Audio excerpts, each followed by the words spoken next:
Okay, chemists, so let's get started here. All right, so we're on chapter 10, proteins.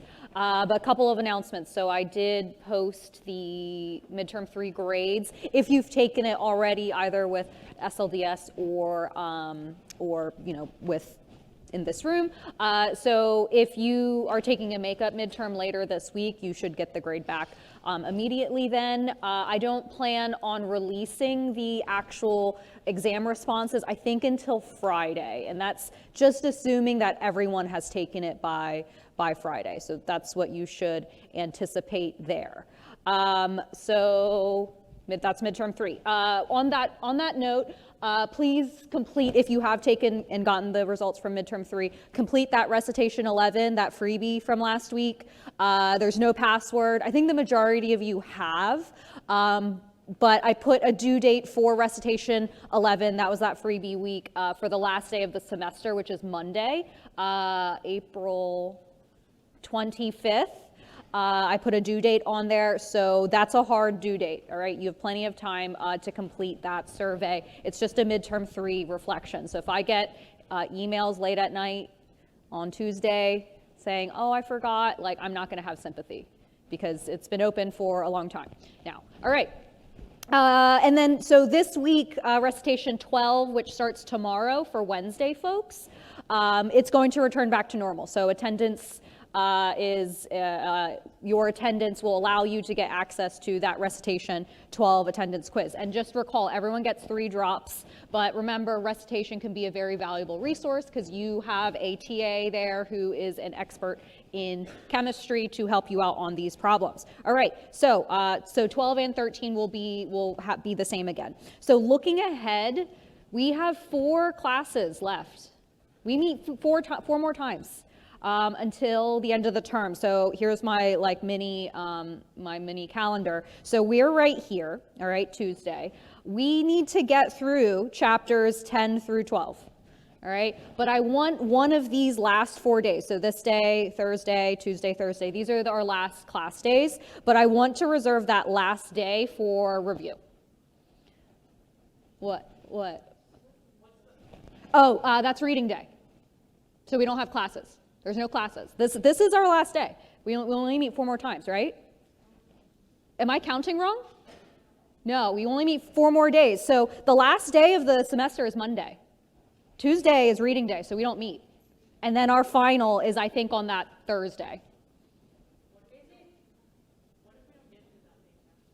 Okay, yeah, so this is where flexibility comes into play, right? That you guys are my only class. So the goal is to get through chapters 10 through 12. But if we don't get there through the next 3 days, then we will just end it, all right? And so really at a minimum, I want to get through this chapter, proteins, and chapter 11. I am taking all of those slides, throwing out everything that doesn't relate to things that we've already talked about before, so such as proteins and protein synthesis. It's really just a condensation reaction. We've looked at condensation reactions in chapter 4, organic, also condensation reactions when we made sugars. So I kind of want to bring back elements of things that we've seen before, just looking at them in a different context here, all right? So that's the idea. If we don't get through chapter 12 to chapter 12, that's fine. It just won't be on the final. Yeah. Wait, what? Is the final different timing? The final different timing. Yeah. Oh, you mean the allotted time? Yeah. Okay, so midterms 70 minutes. The final is 1 hour and 45 minutes. Okay. It will be 40 questions. It'll be 40 questions. It's Thursday. I don't know what time. It's in the syllabus. It's what? At 2 p.m. in this room, right? Yes. Okay. So more information to come. So the final will be cumulative. It will be from chapters 1 all the way to, at a minimum, chapter 11, right? And I haven't decided yet if we are going to yeet chapter 12 out. It probably will get yeeted out, which is fine. Looking at previous courses, they've taken chapter 12 out, and it's not a big deal. It doesn't relate to the topics we've talked about thus far, so it's kind of easier to take out. Although there's a lot of interesting things there. we might not get to it. All right, so chapter 10, proteins, amino acids. You'll see a lot of reoccurring themes, okay? We're looking at functional groups here, but for a very specific type of molecule called an amino acid. An amino acid is the building block for larger molecules, all right, that we call peptides or proteins, all right? Proteins like we eat. The building block is an amino acid. Does that sound familiar? Kind of, right? We talked about this with carbohydrates, right? That the simplest carbohydrate is a monosaccharide. Monosaccharide meaning like glucose, right? And then we can put them all together via a condensation reaction to get longer chain carbohydrates, complex carbs, disaccharides, and so forth. So same type of idea here, it's just with a different specialized subunit. So we are looking at amino acids. So the parts of the amino acid to look at here, the important parts, it's kind of in its name, all right? Amino. There is an amine group on an amino acid. So you see that right here. There is an acid group on an amino acid. That's right here. But note here, this group, is this the carboxylic acid form of is that the carboxylic acid form? No, that's the carboxylate form. So this species is present at different pHs. All right, so do keep that in mind. So this is showing the carboxylate form, but we can also write it as the acid form as well. So the other thing to note is this carbon. We call this the alpha carbon, this green one. That's the carbon that connects the amine part and the carboxylate part, or the carboxylic acid part of our amino acid here. And then the last thing that comes off of that alpha carbon is this R group. So R, remember when we talked about in chapter, the organic chapter, R means rest of the molecule, right? So that R group can change depending on what type of amino acid that we are looking at. So this is just the general form of an amino acid. All amino acids have this structure. What differs is this different R group, the rest of the molecule, and that's what gives us our different names. So what you see here is that amino acids, they have names, they have 3 and 1 letter abbreviations as well. All right, okay, so here are all of the 20 most common amino acids. So for the longest time, it was understood that there were 20 amino acids until like the 80s, where the 21st amino acid was discovered, all right? And then in 2002, the 22nd amino acid was discovered here at OSU. Yay, all right, yeah, so that's, I think that's pretty big news. Yeah, they discovered the 22nd here in some really like obscure bacteria, okay? All right, so I mentioned that amino acids all have those same parts. What differs is the R group. So what you see highlighted in all of these diagrams, or all of these structures, are the different R groups. So what I want you to focus on, and on this slide, that they're organized by what type of R group that they have. So nonpolar R groups are listed here, all right, in this first half. And so you can kind of see in all of these nonpolar R groups, you just see mainly hydrocarbon chains. All right, and on the next slide, I'll show you what, I only want you to memorize like 5 or 6 of them, because there's a lot of them. I want you to focus on just a couple of them. So here are the nonpolar R groups, all right? So they all have similar behaviors because they're nonpolar.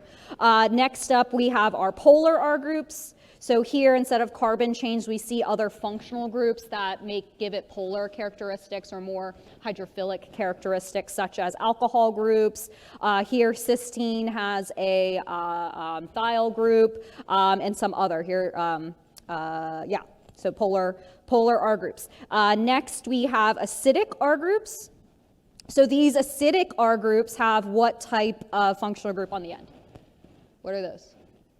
On the end, in highlighted in yellow. carboxylic acid. It's upside down. That might be why it's a little harder to recognize it, but it's another carboxylic acid. So it's another one in addition to the one that's always on a amino acid. And then this last group here are basic R groups. All right, and you see here that these basic ones all have amine functional groups on the end of them. All right, so yeah, other than the amino acid and carboxylic acid functional groups, we see other functional groups such as thiols, we see alcohol groups, we see other carboxylic acid groups, we see amine functional groups off of here, and they all live in that R group somewhere. Okay. And so here's just a close-up on what those R groups are. So what's highlighted in yellow here are the R groups for these different amino acids. So this one, actually both of these are somewhat, this one is somewhat nonpolar behaving, while this one is somewhat basic because we have that amine group over here. All right? Okay, so there are the 20 main amino acids, and note here that we have the abbreviation. So there's a 3-letter abbreviation and a 1-letter abbreviation for all of those names. And so the ones that I want you to know are ones that are important to us and that have fairly simple functional groups. So the first one is glycine. That's the simplest amino acid. And basically, I'm going to give you a tip on how to memorize these. Understand the basic parts of a amino acid, and then just add the appropriate R group, and understand that glycine has an R group. If you look back at the table, what's the R group of glycine? Do we see? It's just a hydrogen. That's it. So that's how I would memorize it, that like, okay, you have your generic amino acid, and that glycine has just a hydrogen as its R group. And then from there, you should be able to identify, okay, what type of R group is that? Hydrogen would be under the nonpolar type of R group because it's just, it's like nothing. That's what my mom says. It does nothing.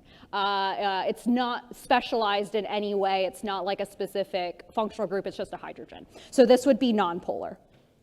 All right. Next is alanine. And so alanine is like the second most simple R group. Instead of just a hydrogen, it's just a carbon. So a carbon with, 3 other hydrogens on it. So it's kind of like the second most simple R group you can have. So what type of properties would CH3 have? What type of R group is it? Nonpolar, polar, acidic, or basic? Nonpolar, yeah, so it's another nonpolar, all right?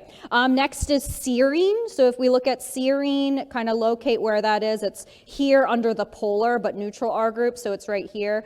It's a alcohol group, but it's attached to another carbon.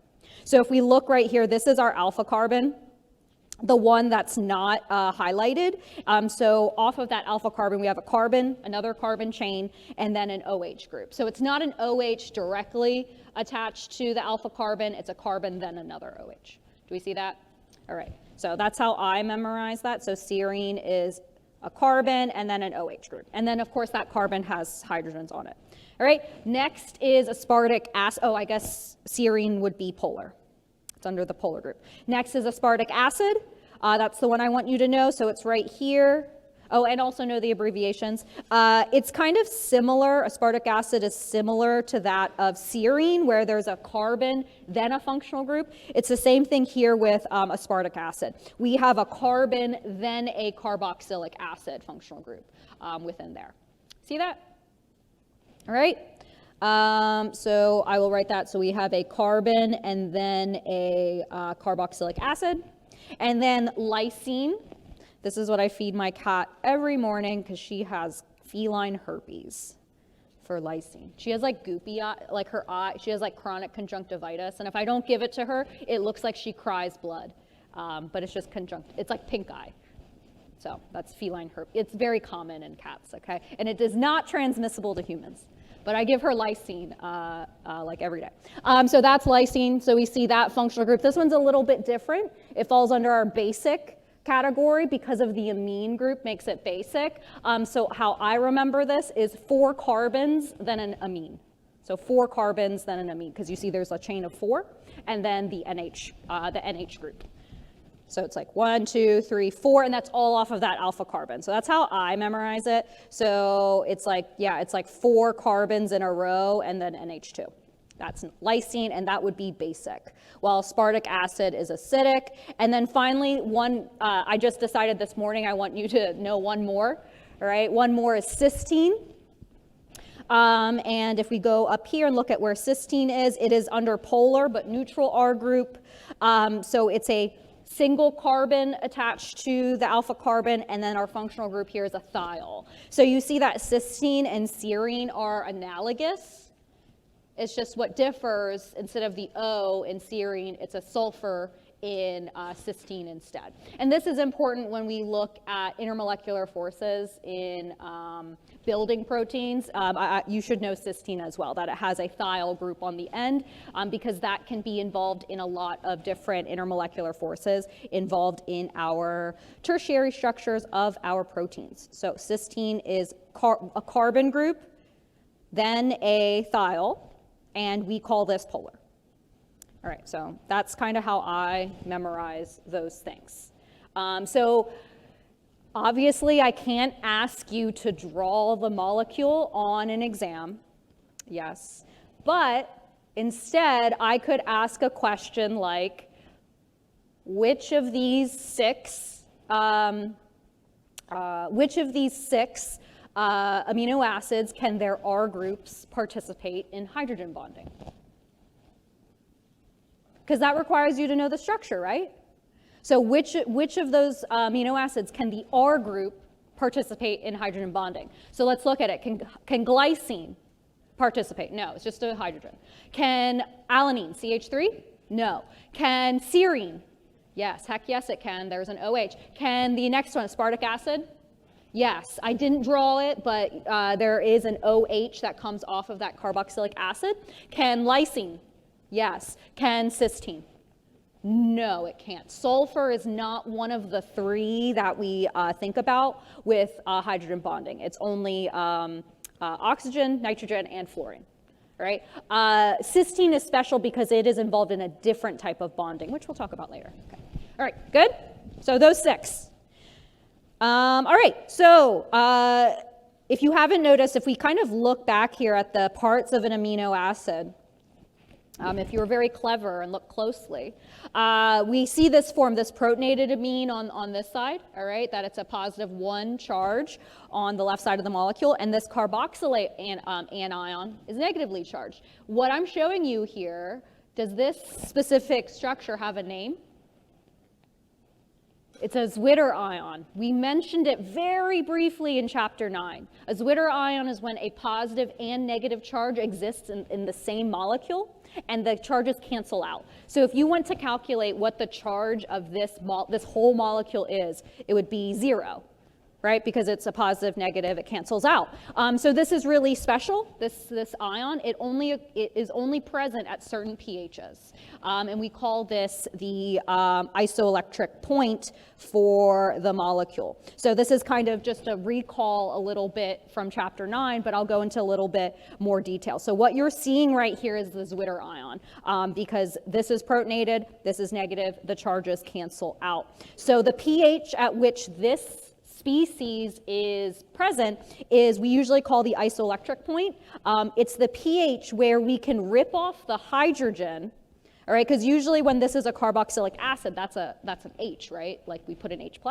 So we want to know the pH at which we take off one of the hydrogens off of the carboxylic acid, but we don't touch the hydrogen on the amine, right? And that's where the isoelectric point is, because if we keep increasing the pH and make it more and more and more basic, we can get to the point where we can actually take off both this hydrogen to make that a carboxylate, and we can deprotonate that amine to make it NH2 instead of NH3+. So that's at basic pHs, and so that's kind of based upon the idea that we discussed in chapter 9, I guess. So this is actually the same slide, but a little bit more detail here from chapter 9. We can think about the fully protonated form of alanine here. What I mean by fully protonated is that we have the carboxylic acid with that H still attached. We have the protonated amine, which is a plus form. All right, and that exists at acidic pHs when we are below the pKa's of both of those functional groups. But as we start to increase the pH, what happens is that we shift the equilibria to, I guess, dominate. What happens is that the anion form, the conjugate base form of the acid dominates at higher pHs.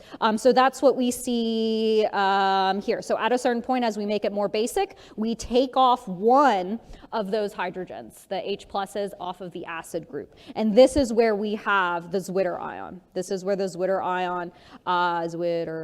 ion exists, where we have a negative and a positive charges on the molecule, but it's overall zero charge. So this happens at a pH that's somewhere in between the pKa's of both those functional groups. So the Zwitter ion pH, the isoelectric point, has a special name. It's the PI, like pH, you know, like hydrogen concentration. PI means isoelectric pH, essentially. That this is the pH where the Zwitter ion is present, or the most dominating. So right here in this example, the PI would equal 6, because it states here that the Zwitter ion is present at a pH of 6. So within here, if we compare the pH that we're actually at, like if we measure a solution and we can measure a certain pH and compare that to the isoelectric point for that specific amino acid, we can kind of predict what the overall charge will be. So I like to think, okay, if the pH is greater than the isoelectric pH, are we more basic or more acidic than the isoelectric point? The pH is higher. More basic. So if it's more basic, then the conjugate base form will be the most dominant. And that's kind of what we see here on this side of the process here, that we make the conjugate base form, the carboxylate, and we deprotonate that NH2. You can just think, oh, we take off both of the hydrogens off of the molecule itself. So what you see here is an overall charge of -1. All right, at more basic, the idea here is that you're more basic than the isoelectric point. All right, when your pH is exactly your isoelectric point, you only take off one hydrogen, and that comes off of the carboxylate. Or the carboxylic acid. That's when you have your Zwitter ion. And then finally, sorry, this should be an I. When your pH is less than your isoelectric point, you're more acidic. So therefore, the acid forms of the molecule will be most present. So essentially what that means is both hydrogens are attached to the amino acid. So the molecule has an overall charge of +1. All right, so this is a great question because this is a little bit easier for me to like ask on an exam. I could just be like, okay, this is the isoelectric point for this amino acid. What is the most dominant form at pH, let's say 8? At a pH 8, what is the most dominant form? So from that information, if I give you the isoelectric point is 6, and actually, I think the next slide has an example. Let's just do an example, all right? Okay, let's do it. All right. So yeah, right there. Let's predict the species at different pHs. All right. So here, this is a different amino acid. It's valine, but the pKa's are very similar. So I give you the pKa's for the different functional groups. So we're looking at the carboxylic acid and the amine here. So there are the pKa's. So and I give you. Oh, no, sorry. What is the pH? Will the overall charge of the molecule be 0? So at 0, this is where the Zwitter ion occurs, right? At a pH 0, this is where the Zwitter ion occurs. So a Zwitter ion is where we remove one proton from the acid to make the carboxylate. So thinking about when that will occur, it's going to be slightly higher than this pKa, the pKa of the acid, but it has to be less than the pKa of the other functional group, because we only want to take off one hydrogen, not both of them. So of this list, where is that pH probably going to be? At a very acidic, very basic, or somewhere in between?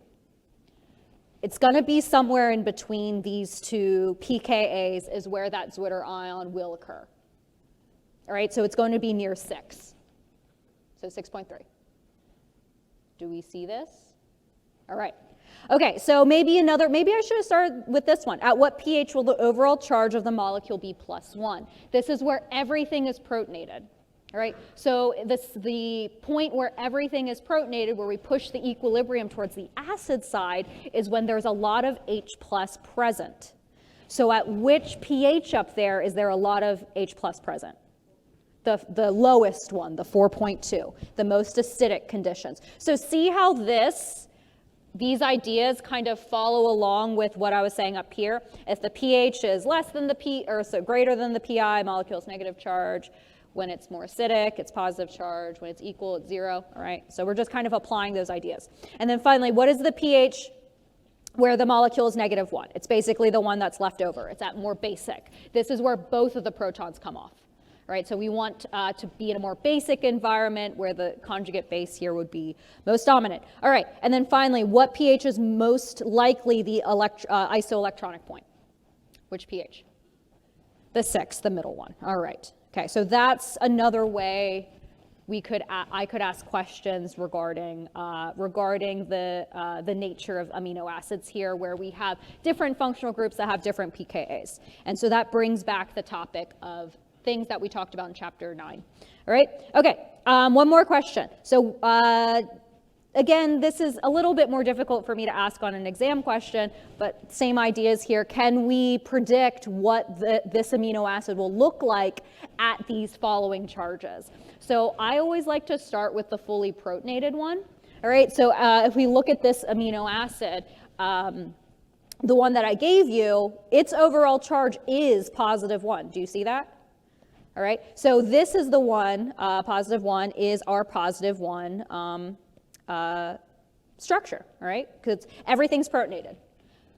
The quaternary amine and the carboxylic acid, that's a +1. So then if we think about, okay, the fully acid, this structure is dominant in acidic conditions. If we start to neutralize the solution, make it more basic, we get to the isoelectronic point. What happens is that we take off one of those, we take off one of those hydrogens, right? But the idea here is which hydrogen do we take off? So I'm just going to redraw this. Which hydrogen do we take off when we neutralize this? Which is the first one to come off?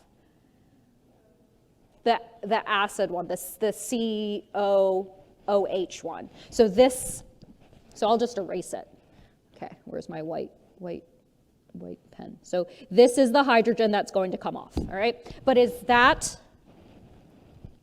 correct for that functional group? Can I just take off a hydrogen?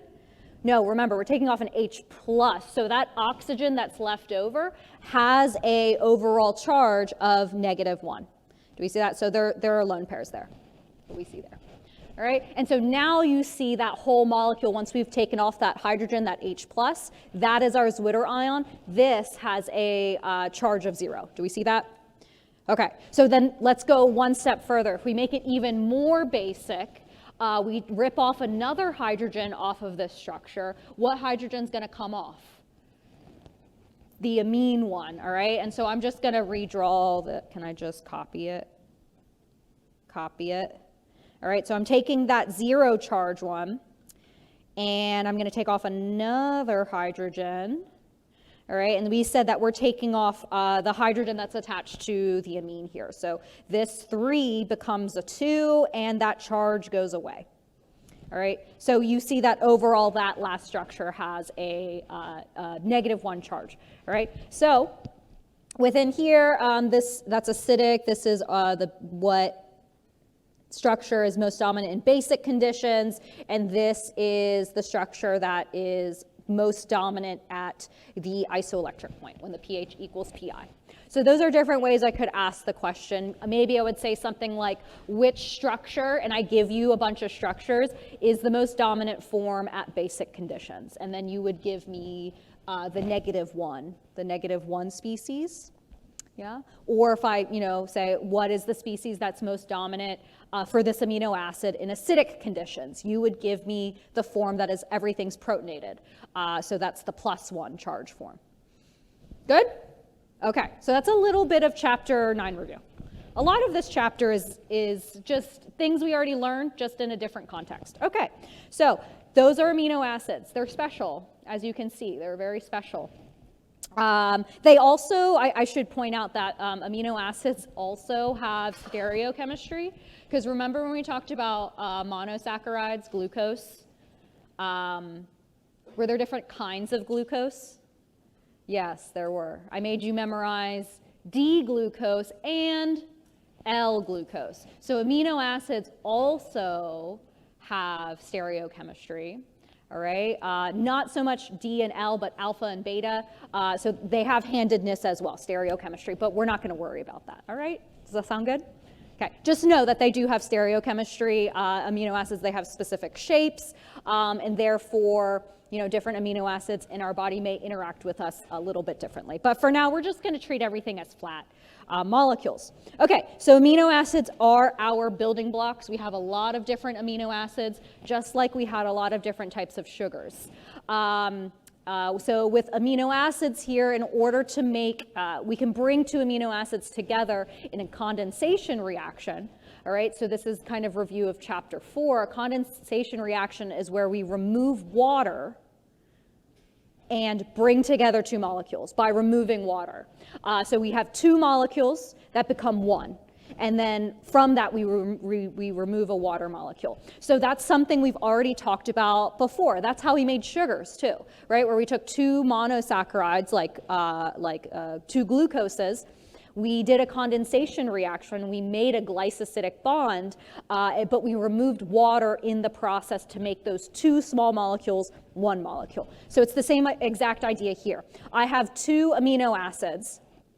And what are reacting is the carboxylate group and the amine group within here. And so what's happening is that we are also losing water. Let me see where those hydrogens are going.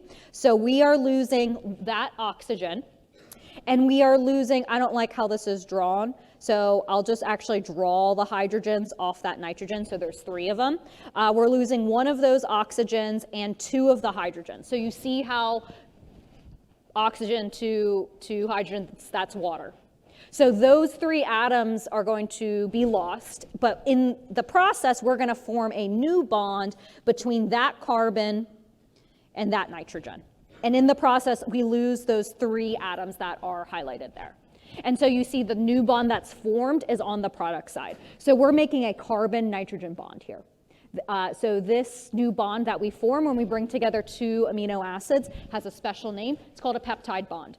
But really, it's just a fancy condensation reaction. Because we lose water, we have 2 molecules that we turn into 1. All right? Okay, and so with the new peptide that we make, we call this a dipeptide. Di because 2 amino acids form it. All right, as simple as that. Some special things about amino acids is that once we form a peptide chain, we have to label the sides. Okay, by convention, typically chemists draw peptide chains when we have more than 1 amino acid written. We always draw the nitrogen side on the left and the carboxylate side on the right, always, by convention. Just so it's easier to read and so that chemists can compare 2 peptide chains always, because they're always starting on the N side to the C side. Because if you would read it backwards, like the other way, it'd be harder to compare your peptide chain with another chemist's. So this is just by convention. So we call this N side the N terminus. Why do we call it N terminus, you think? Why did they choose N and C? They just picked letters off of the alphabet? Nitrogen and the carboxylate, all right? Yeah, so this is essentially the amine side, the nitrogen side, and then the right side here, this is the carboxylate side, so we call this the C terminus. You know what I'm trying to say. Okay, there we go. All right, so we combine those two. So what you see right here is a peptide, dipeptide between alanine and valine. Okay, there we go. All right. So what's interesting here, so we're putting together two peptides, two amino acids to make a dipeptide. So I just told you we connected alanine to valine, so we go from left to right, the N terminus to C terminus, alanine then valine, we make one peptide bond. But what if we would have done it the other way? If we did it the other way and connected them kind of oppositely here, and if we read, okay, from N to C terminus, it goes valine, alanine, these two molecules are completely different, all right? So the order in which those amino acids occur absolutely matter. It's because of the idea that the left side and the right side of your molecule for your whole peptide chain is not identical. It's like the idea of like when we were talking about carbon chains, like hydrocarbons, if we have like 4 carbons in a row, right, that would be butane. But it doesn't matter like which way you count, right? Because the like going left to right, right to left, it's the exact same. But the idea here, these amino acids are much more complicated than just carbons and hydrogens, so it matters which order of amino acids that you have. So alanine, valine is not the same as it connected the opposite way. The connectivity is completely different, therefore the structure is different. So they are completely different molecules with different properties, right? So that's the whole like, secret to chemistry, that composition and structure define chemical properties. So in this example, these two peptides, what do they share? Do they share composition or structure? If they're both made up of alanine and valine, do they share composition or structure? Composition. They're made of the same stuff, but their structures are different because they're swapped, okay? We see that. So they are completely different here. All right, so let's keep going. All right, so we made the smallest peptide, a dipeptide. So 2 amino acids, you make a dipeptide.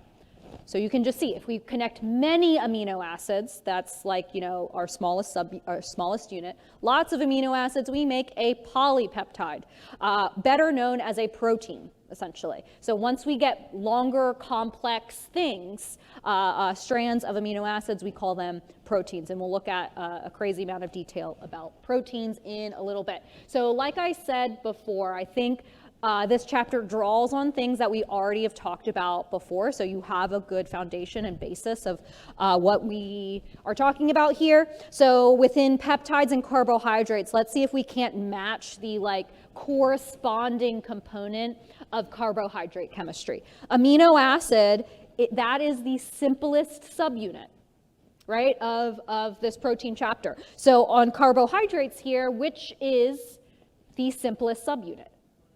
Monosaccharides. So see how it is, they're like identical, not identical, but like similar concept here, all right? What about a peptide bond? That's where we do the condensation reaction to connect 2 amino acids. What's the equivalent in carbohydrate chemistry? Glycosidic bond. That's how we connected, 2 monosaccharides to make a disaccharide. All right, that's how we went from, glucose and fructose to just having sucrose, for example. All right, all right, dipeptide is analogous to, yay, poly. Okay, there you go. All right, so very similar things here, just a little bit different. We're talking about all the food groups, sugars, proteins.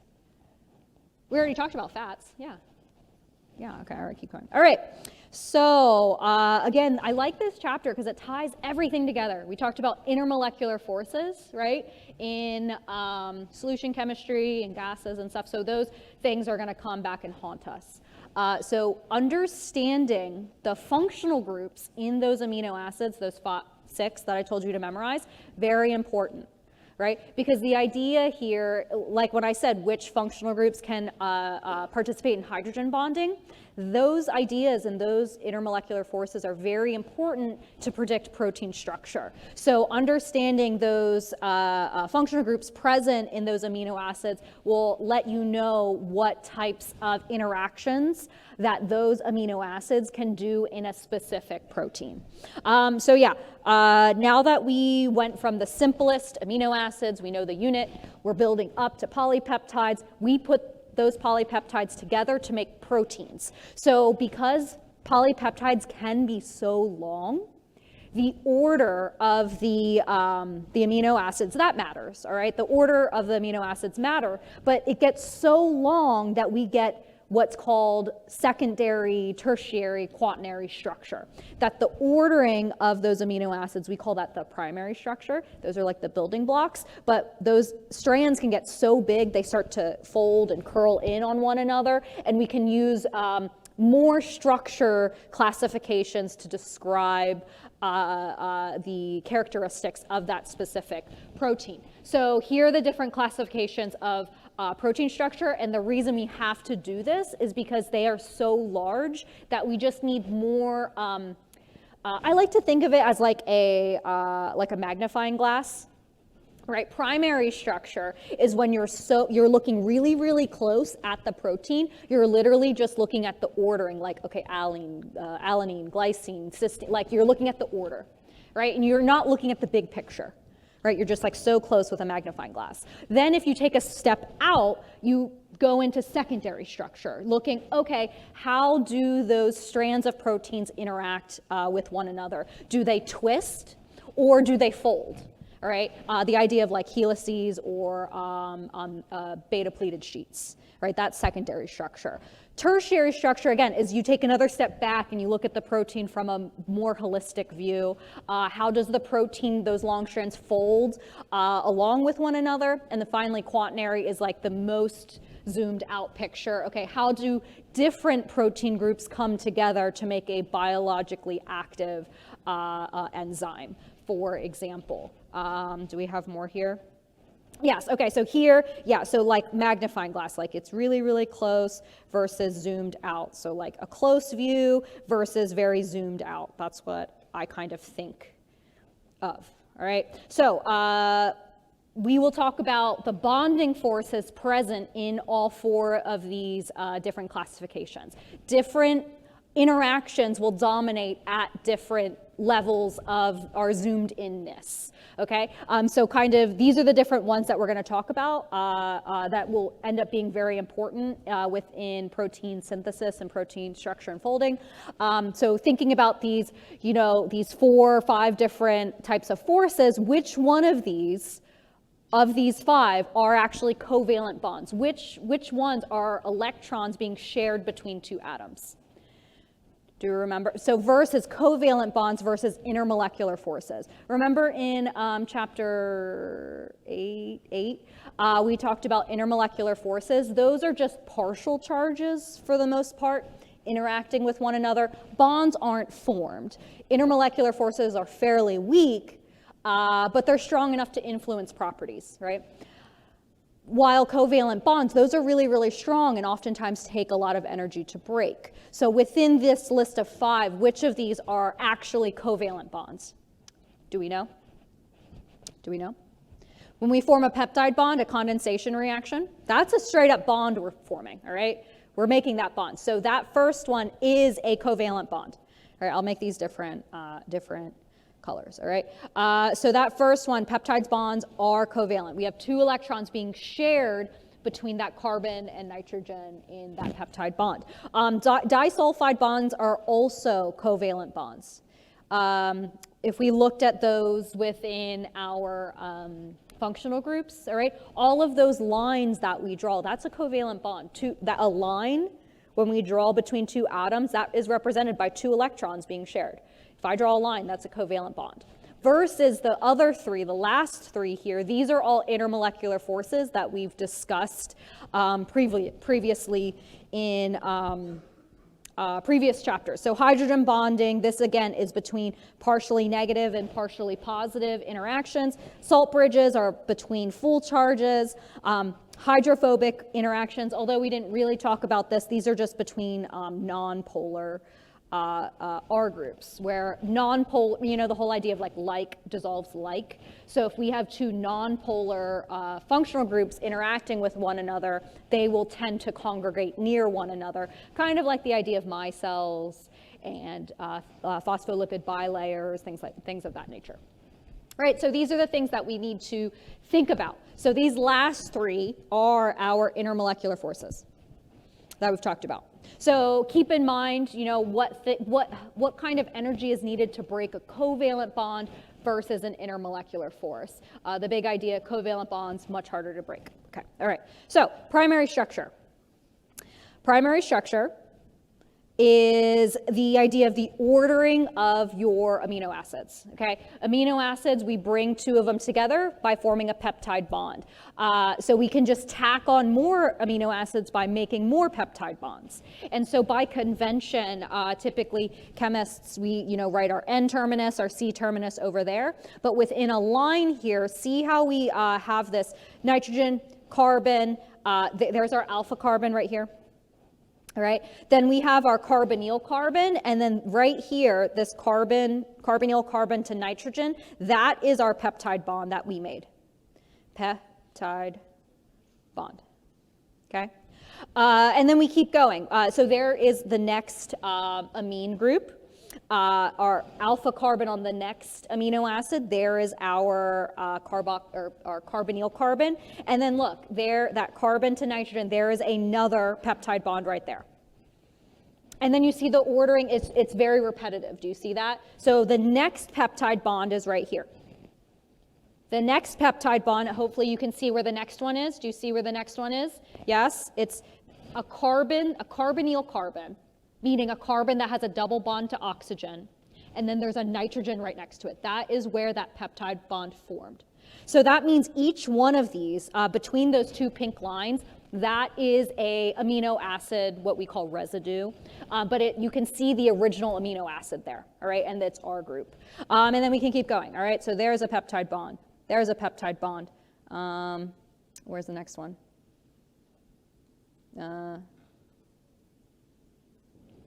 Yeah, so that's the last one right there. All right, so what we see there is the peptide bond chain, where all those peptide bonds are. We call that the protein backbone, because it's very repetitive. And what comes off of that backbone are all of those R groups that are dependent of the actual amino acids that make up the protein. Okay, so you see all the amino acids kind of just like dangling up there, and so you can identify the groups that are involved here on all of those R groups. So that's by convention typically how it's written. And so this primary structure, again, the ordering of the amino acids, super important. All right, so this type of structure is dominated by the actual peptide bonds that are formed. So this type of structure, primary structure, is dominated by just straight up covalent bonds, by peptide bonds. So that's the answer here. Formed by peptide bonds. So primary structure, very difficult to break. Like you'd straight up have to break the whole peptide chain in order to disrupt the primary structure. All right. Okay. All right. So keep going. So that's just the big idea: primary structure, ordering of amino acids. Okay. Secondary structure. So we're just going to kind of zoom out a little bit. We're going to look at more of the details of, okay, what's going on with the R groups. Right? Like before we just looked at the ordering. Now let's look at the special functional groups that are on the R groups that can maybe interact with one another and give the whole protein strand a little bit more structure. So secondary structure, we basically have the idea that protein strands can assemble when they're long enough, either into helices or into beta-pleated sheets. So how these different structures come together is through hydrogen bonding, right? The big bonding force here that's bringing together secondary structure is hydrogen bonding. So there's only a select few functional groups that can actually do this. All right, so like glycine can't hydrogen bond. All right, so if you just had a polypeptide strand with just glycines, like it's not going to hydrogen bond. You need other functional groups there, like you need serines and stuff to have that happen. And so what we get here, if we kind of look at this picture, what happens is that the ordering of the amino acids on your primary structure is such a way that the molecule or the big long peptide chain spins and twists itself so it aligns all of those hydrogen bonding so it can kind of keep itself in that helical shape. And so what's interesting here is we call it alpha helix. Alpha refers to the way the coil spins. So I believe alpha means that it's a right-handed coil. So a left-handed coil, if it's spun the other way, what do you think that would be called? A beta, yeah. Right, but we usually talk about alpha helices, but you can have a helix that goes the other way as well. And actually within hemoglobin inside our bodies, in our blood, hemoglobin is composed of two different helices, both the alpha and beta forms in one hemoglobin unit. So fun fact. Okay, so yes, hydrogen bonding is what's keeping this together.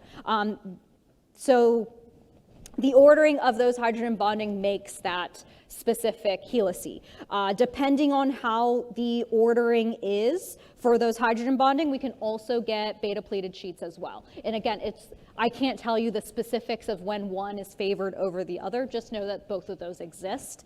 The helix versus the pleated sheet, and this falls under secondary structure because only hydrogen bonding is what is the dominating force that's keeping that together. Right? Okay, so same thing here. It's still hydrogen bonding, it's just the arrangement is a little bit different to make it a beta pleated sheet, hydrogen bonding. Yep. Okay, you can kind of think of them as buttons, all right? Or like, yeah, little buttons that you're kind of snapping together. But if the buttons are just arranged differently, then you might get a different shape. Like you don't have like a sweater, you have like, what's another clothing with buttons on it? A button down. I can't think of anything. Pants, yeah, pants. It could be something else. Like the buttons are just arranged in a different arrangement that you get a completely different article of clothing. Does that make sense? Yeah? Okay, all right, I tried. All right, so there we go. Hydrogen bonding is what dominates both of these structures. Arrangement's just a little bit different to get these different shapes. Okay, so that's primary ordering of amino acids. Secondary is the idea of hydrogen bonding to get helices or beta pleated sheets. Tertiary, and this is what's most important, I think, is the overall folding of a protein. So we're zoomed out much, much more. All right, so we're looking at much more interactions than just coils or beta pleated sheets. We're kind of more zoomed out. So what we see here are we can see both helices and beta pleated sheets because we're zoomed out so much that we see the whole protein strand, the whole polypeptide strand, and we see a lot more interactions that are happening more in a holistic view. We're looking at the whole thing like from a macroscopic view. All right, and so what we see here are a lot of different intermolecular forces happening. So this is the overall protein folding. So we see all the different types of IMFs here. We see hydrogen bonding, all right, that's kind of keeping this whole structure together. So where's hydrogen bonding? Right here, there's hydrogen bonding. We see salt bridge, which is better known as what type of intermolecular force? Do you remember we didn't call it salt bridge in chapter 7 or whatever. We called it something else. We just called it ionic attractions. Do you remember that? All right, but it's the same thing. You see we have a full-blown positive charge interacting with a full-blown negative charge. Yeah? Okay, all right. So salt bridge, or we can call it ionic attractions, same thing. Okay, what else do we see? We see disulfide bonds. Okay, it's a little bit weird. We see disulfide bonds here. We called this covalent a covalent force, but disulfide bonds are actually pretty weak. So they kind of fall under this whole idea of like weak interactions within our protein folding. They're slightly stronger than our other intermolecular forces here. I think biologists tend to think of disulfide bonds as like safety pins, like it's a little bit stronger than just like a hydrophobic interaction. It's like you're pinning two parts of the protein together so they don't come apart. But it's still fairly weak that you can actually break them. And as humans, we sometimes do this deliberately via perming or straightening, relaxing our hair. I have a slide about that, is where we actually break deliberately disulfide bonds. Okay, disulfide bonds, what else? Hydrophobic interactions. So that's the last hydrophobic interactions. That's the last interaction here that's kind of keeping together this imaginary protein structure. All right, and so what you can see from hydrophobic interactions, we're looking at those nonpolar R groups, and those are the things that are kind of keeping their nonpolar tails together because they are nonpolar. You can think of them as greasy and that they kind of tend to stick together, and especially because all these proteins exist in our bodies, which we are mainly composed of water. So if there are things that are pretty hydrophobic in our bodies, they'll tend to stick together if there's a lot of it. Okay, so those are tertiary structures. And so what we can imagine here coming up on these next slides, if we are to disrupt these interactions, somehow, like let's say you have a protein that's held together by ionic attractions. If you put salt in that protein, the protein's gonna fall apart. All right, because you're disrupting the charges in that protein is in its environment. And so that's the whole idea of denaturization. If you add salts like NaCl, you're adding more charges within there. You disrupt the forces holding it together so the protein falls apart. And that's called denaturization or denaturation. All right. Here's another picture of tertiary structure with disulfide bonds. And so if we look back at those functional groups that I am making you memorize, in order to make a disulfide bond, what functional group do you need? You need a sulfur. So if we look back at that list, the one I made you memorize, which one of those amino acids have a sulfur in it? Do you remember? Cysteine, yeah? So look at this picture of our disulfide bonds in this chain, right? So the sulfur disulfide bond is like a safety pin. So look at the two amino acids that make up that sulfur-sulfur bridge. What amino acids are involved there? Two different cysteines. Do we see that?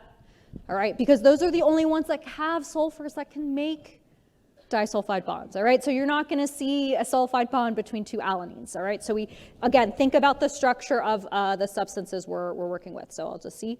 So here, cysteine, there's a disulfide bond between cysteine, and look at that, cysteine and cysteine. So sometimes we can get disulfide bonds between two different strands, that's what you see here, or you can see a disulfide bond in a single strand, so intramolecular disulfide linkage here. And so this is kind of a cartoon version of what insulin looks like, all right? So proteins have a lot of different functions. We're going to kind of gloss over a lot of them in this chapter just because there's so many, but insulin is a human hormone and it has the building blocks of amino acids, so therefore it's a protein. Okay, so let's keep going. All right, so finally, quaternary structure. This classification is oftentimes mixed up with tertiary structure because we're kind of zoomed out the most. The big idea here with quaternary structure is sometimes we have to combine multiple proteins together in order for us to get a biologically active protein. All right, so that's the key word, that we're combining different chains with different tertiary structures, right? And then we have to bring those chains, those polypeptides, those proteins together And once we bring them together into this new quaternary structure, now we have a biologically active protein, such as like hemoglobin, for example, because it has actually 4 different subunits. Each subunit on its own does nothing. It can't do anything until we bring 4 of those subunits together. That bringing those 4 together makes it its quaternary structure. Now it's able to pick up oxygen as we breathe in our blood, all those things. Now it's actually biologically active once we put it into its quaternary structure there, all right? So kind of looking at everything. Primary structure, again, ordering of amino acids. Secondary structure, we're looking at our alpha or beta pleated sheets. This is based upon hydrogen bonding.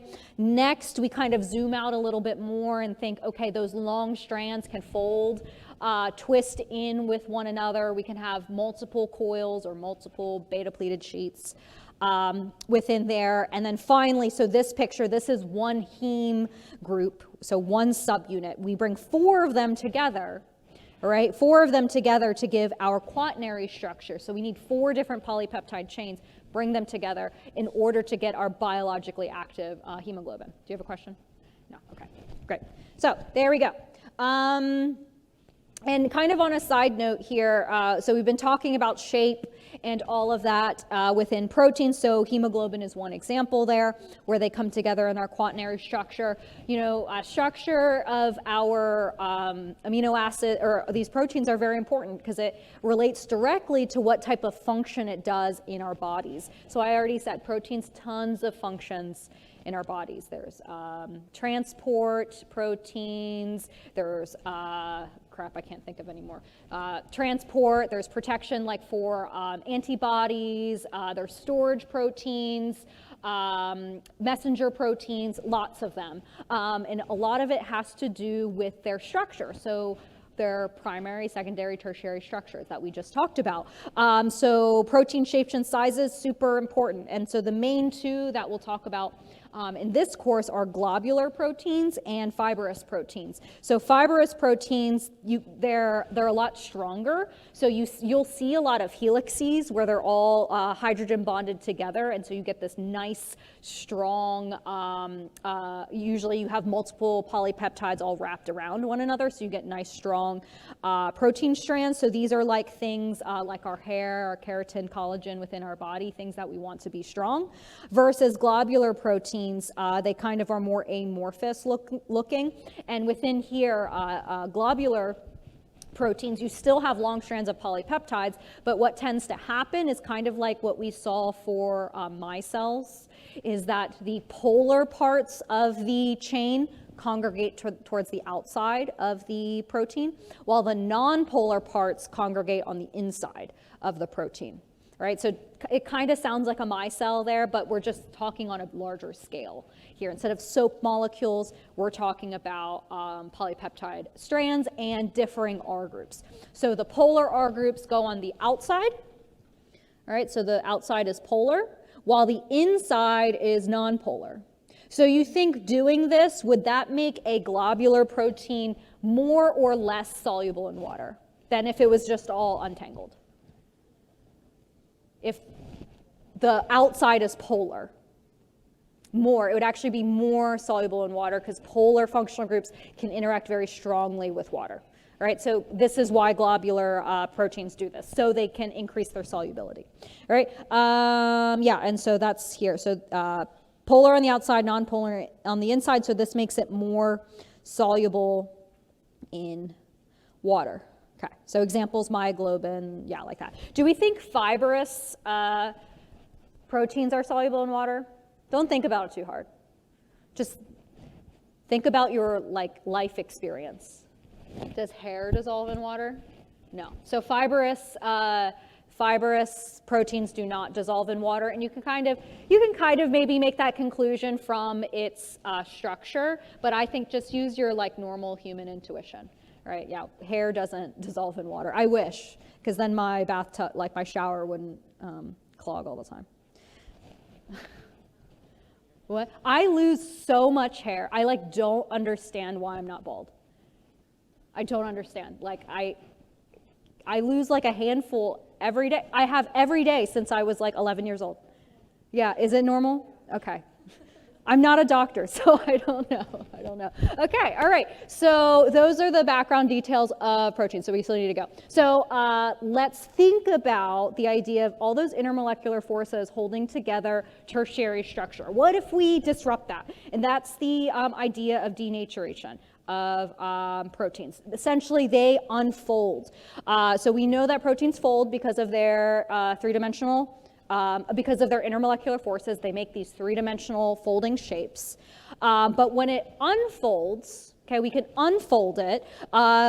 Thinking about what type of force that is broken when it unfolds, it's the same force that is used when we fold it together. So are we breaking covalent bonds when we unfold a protein? Remember the list of the 4 classifications? Which was the only one that included peptide covalent bonds in its force that in that specific structure categorization? Do we have to go back? Do we need to go back? Okay, we're going to go back. All right, so what we see here, quaternary, typically those subunits are held together by hydrogen bonding, hydrophobic interaction. Tertiary are these 4. Are there any covalent peptide bonds holding these interactions together in tertiary? No. What about secondary? No, only hydrogen bonding. The only structure that has covalent bonds holding it together are those peptide bonds that form our primary structure. So when we think about a protein unfolding itself, it's only breaking intermolecular forces. So with that in mind, if we disrupt the intermolecular forces there, the protein unfolds. But what's really cool about this is that this process is typically reversible, right? So if we restore the environment of the protein, oftentimes that protein will fold back, restore itself, all right? So it's the whole process is reversible here. All right, so let's look at some different causes of denaturing. So if we, oftentimes the example of like denaturing is like cooking an egg, all right? So I have chickens, as you know, and so we have the whites and the yolks. So oftentimes when you cook an egg, break it into a frying pan, which cooks first, the white or the yolk? The white cooks first. So often we can think about the denaturing of the protein strands in the whites occurs at a lower temperature than that of the yolks. So that's why the whites cook first. And so what often happens here, denaturing, so any amount of heat can make those protein strands unravel. Acids and bases or any ionic compounds like adding salt to a protein will oftentimes alter the shape or the overall shape and folding of that specific protein. The detail here, reducing agents can disrupt disulfide bonds within our proteins as well. So essentially a reducing agent will break that sulfur-sulfur bridge to make 2 thiols. All right, but then we can also bring those 2 sulfurs back together to make a disulfide bond again. That's essentially the basis of perming your hair, all right, doing perms on your hair. Other things that can denature, detergents, because it disrupts hydrophobic interactions, because detergents like soap are amphiphatic, so you disrupt any hydrophobic interactions. Metals, adding metals can also disrupt intermolecular forces such as those salt bridges. And the idea there with those salt bridges is they are made up of ions. So if you add more ions to the solution, those 2 ions that make up the salt bridge may not be attracted to one another anymore. They might be attracted to other ions. All right, so that's why the protein can unfold itself if you introduce more ions and more charges into the solution. Or mechanical agitation. That way, if you like making whipped egg whites, all right, you're just physically adding 1 more air to the mixture, but you're also forming more hydrogen bonds and changing those amount of intermolecular forces within the substance. So here are the different denaturing processes that you can change. The big idea here is you're changing the intermolecular forces in your sample, in your protein. So they change, all right? And so yeah, here's the example of denaturing, relaxing hair, all right? My mom permed her hair when I was a kid, and I remember the smell so vividly. All right, it's like a very sulfury smell, and the whole idea is when you perm or permanently straighten your hair, you're breaking those. So our hair is made up of tons of disulfide bridges, those disulfide bonds. For some of us who have straight hair, the disulfide bonds align themselves so it makes a straight protein. Versus other ones of us who have curlier hair, your disulfide bonds align themselves so there's a slight curl before they pin themselves into place so you have a permanent curl. Does that make sense? All right, that's the difference between straight hair, curly hair.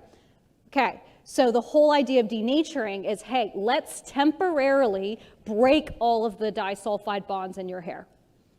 And then when we do that, when we break the disulfide bonds, let's just rearrange the hair to how we want it. Some people want to permanently straighten their hair. Some people want to permanently curl their hair.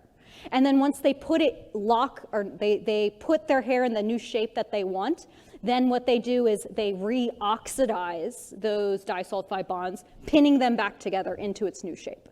All right. So the idea of perming your hair. So my mom permed her hair to make it like poofier. All right.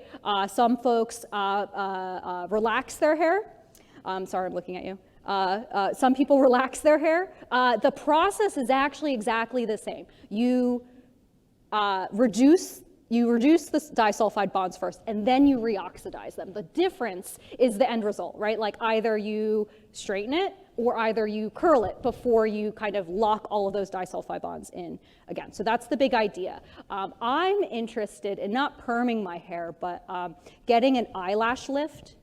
And what that is a perm for your eyelashes. That's what that is. That's all it is. And I want to do it really badly when I have time. But the whole idea of putting this stuff really close to my eye kind of freaks me out. Has anyone ever done it? Okay, like a non-zero number. Should I do it? It's not bad? Okay, all right. So that's essentially what an eyelash lift is you're perming your eyelashes. Okay, all right. So you're temporarily breaking your disulfide bonds. You're putting your eyelashes into like a lifted position, and then they reoxidize them, locking in those disulfide bonds again. Yeah.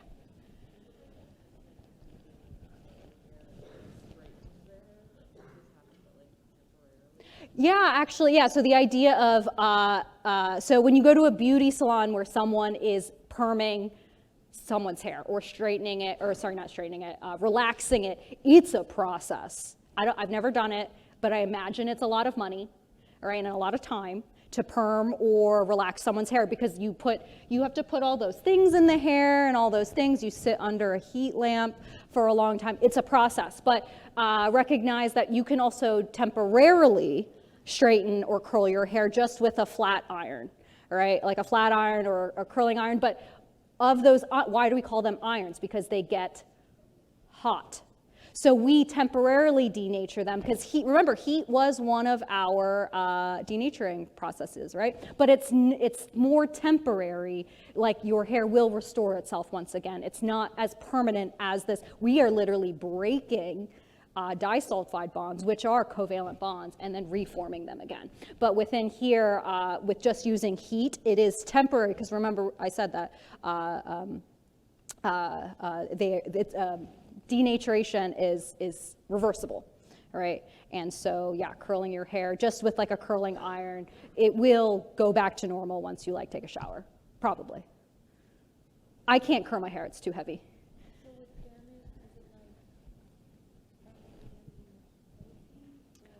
So like if you're saying, if the question is, if you straighten or curl your hair too much and you damage your hair, are you damaging proteins? Heck yeah, you are. Yeah, heck yeah. Because then once you have damaged hair, will it take a curl as well anymore? No, it won't. No, it won't. Yeah, good stuff, guys. Good stuff, because it's all proteins, okay? All right, there we go. All right, yeah, I remember this vividly, my mom doing that. Okay, and it smelled so bad. All right, okay, so within denaturing.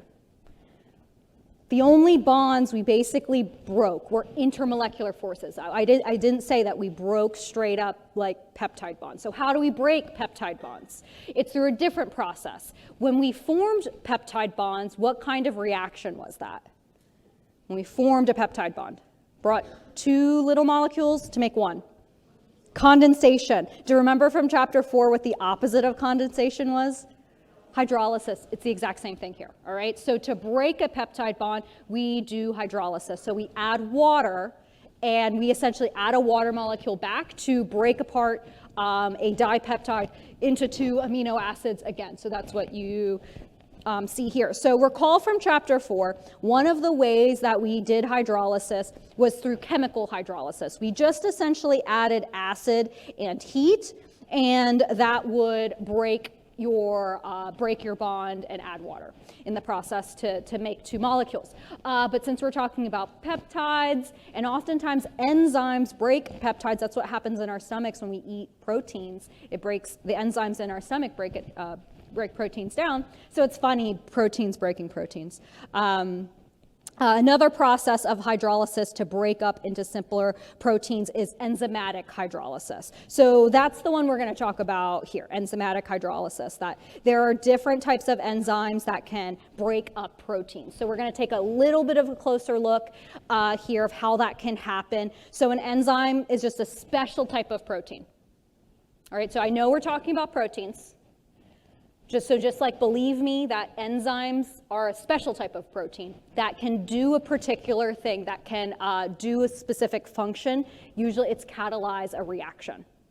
All right, and so the reaction that these enzymes are catalyzing are hydrolysis reactions, that these enzymes are breaking down proteins into simpler amino acids. So there's three different types that I'm showing right here. These different enzymes that hydrolyze proteins. So something that you should note when it comes to enzymes always end in the ending ACE, always. Do you remember the CAR lab? CAR, the carbohydrate lab, and you had lactose, and you added the enzyme lactase. Yeah, ACE just means enzyme, so lact means it's the enzyme that breaks down lactose, right? So these are the three types of enzymes that can hydrolyze or break up proteins. It looks confusing, aminopeptidase, carboxypeptidase, endopeptidase, but the difference is what part of the polypeptide does that enzyme hydrolyze. So here, the aminopeptidase, it cleaves off the amino acid that's on the N-terminus side of your polypeptide chain. So it only works on one side, while the carboxypeptidase only works on the C-terminus side. All right, and then the last one here, endopeptidase, it only cleaves peptide bonds in the middle. Specific peptide bonds in the middle. So if we kind of look at this next slide here, we can identify, okay, where are all the peptide bonds in this molecule? All the peptide bonds are between all of these, right? Right, between every single one, that's a peptide bond. All right, so aminopeptidase will do what side of this amino acid? The N side, yes. So the N side, right here, so I'll highlight it yellow, the aminopeptidase, that will cleave off this glycine residue on the end, on that N side, versus the carboxypeptidase will only do the ASN, I don't remember which one that is, the ASN end of our polypeptide chain. That's what carboxypeptidase will do.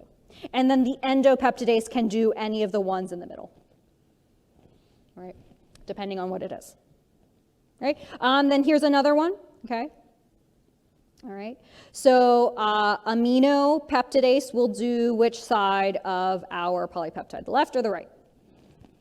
The left, yes. So the amino will do, well, let's look. Which bond will it cleave?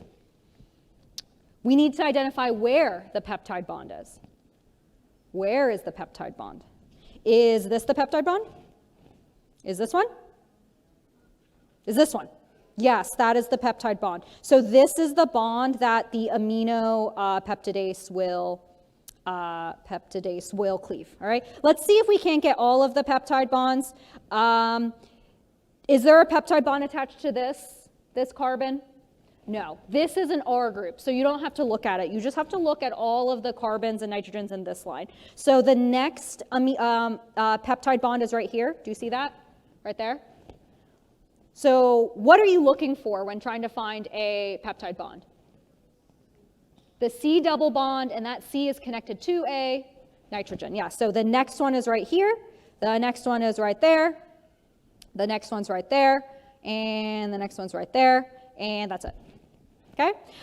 So that means the aminopeptidase will do that first one on the N-terminus, while the carboxy will do this one, peptidase, and then the endo will do the 4 in the middle. All right, do we see all that? That's a good question. I like this question.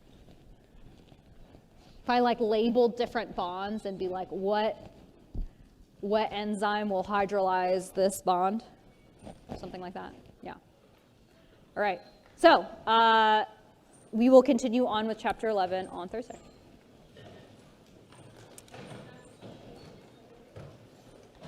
Wait, what?